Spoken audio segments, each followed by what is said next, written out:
In Burkina Faso today, the fight against terror has entered a decisive new phase.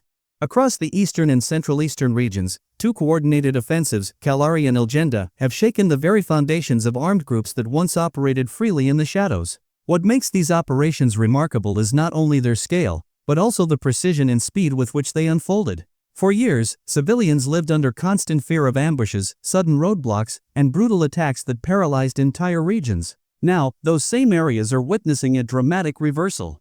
Under the leadership of President Traoré, the military is acting with confidence, using air power, intelligence, and rapid intervention units in perfect coordination. Before watching this video, please let me know what your country is. Kalari was once a breeding ground for armed groups, where dense forests and isolated villages provided cover for hidden camps and training grounds. Civilians lived in terror of riflemen who could emerge from the trees without warning.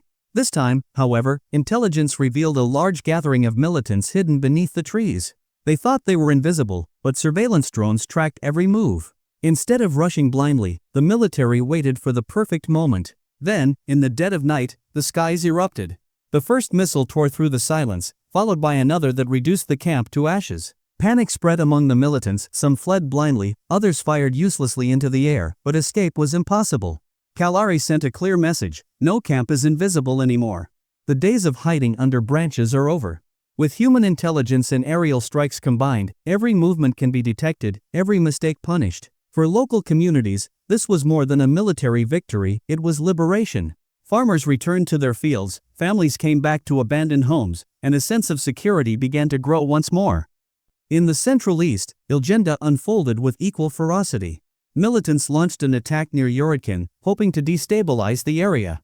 In the past, such incidents left villages vulnerable for weeks. But this time, the response was immediate and devastating. Air patrols tracked militants retreating into the Traore forest, believing the dense vegetation would shield them.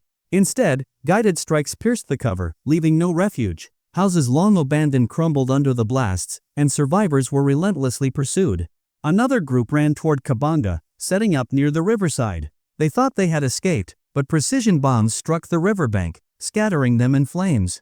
The Ilgende offensive proved that forests, riversides, and hamlets, once safe havens, are no longer beyond reach. For years, roads in Boulay-Dumuhun were death traps. Armed groups extorted travelers, kidnapped families, and choked off trade.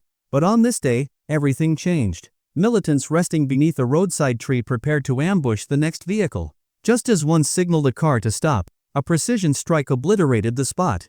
Terrified drivers who once slowed in fear now accelerated forward, relieved as skies delivered justice faster than the terrorists could act. Later that morning, another militant group stockpiled fuel and explosives near Cable, preparing for a large-scale attack. Before they could move, airstrikes reduced their supplies to fire and rubble. The road that symbolized fear had now become a corridor of freedom. Kalari and Ilgende are not isolated victories. They mark a strategic shift in Burkina Faso's fight against terror. Earlier operations like Kapaju and Futuri laid the groundwork, but progress was slow and heavily reliant on ground troops. Now, with rapid intervention battalions, aerial surveillance, and precision strikes, the military dictates the battlefield. At the heart of this transformation is Traoré's vision.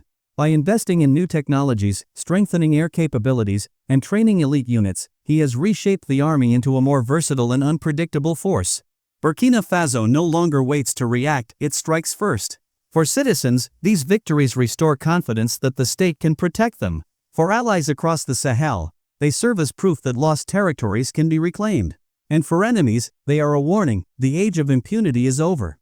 Kalari and Ilgende are more than military campaigns, they are milestones. They show that through patience, precision, and leadership, Burkina Faso is reclaiming its land not inch by inch, but through decisive, coordinated blows that crush both the strength and spirit of insurgency. Thank you for watching this video. Please like this video and subscribe to my channel for more videos.